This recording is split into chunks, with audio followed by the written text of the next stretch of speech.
Balikan po natin si Mon Gualvez doon sa update mula dyan sa St. Peter's Square. Mon, ano na ba ang eksena at marami na atang nag-aabang dyan sa usok, ano?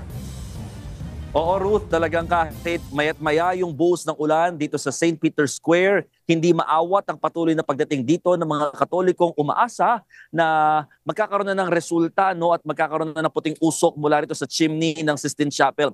Third, kumbaga ang pinaka-assessment or parang estimate rather na sinasabi ng Vatican na posibleng lalabas yung usok dito around 4:30 dyan sa Manila or 10:30 na umaga dito nga sa Vatican. Pero kahapon, inabot nga ng ilang oras bago lumabas yung pinakausok. Kaya naman patuloy pa sa talagang pagdating at pagdami yung mga nag-aabang dito sa may St. Peter's Square. Di nila alintana kahit makipagsiksikan sa mga tao at kahit nawawala-wala yung signal. Kasi habang mas lumalapit ka sa Basilica at sa Sistine Chapel, mas lalong nawawala yung signal. Kaya lumayo lang tayo ng konti para magkaroon ng signal, no? Kaya nakikita nyo ngayon na medyo may space pa sa likod ko. Nasa bandang dulo na ako, Ruth. Kaya may space pa at saka may mga widescreen na nakapaligid naman dito para mas makita pa rin nila kahit malayo mula sa Sistine Chapel.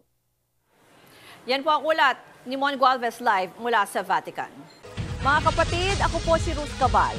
Maging maalam at may pakialam sa mga may init at rumaratsadang balita sa Frontline Express. Para maging updated sa balitaan, mag-subscribe lang sa social media pages ng News 5.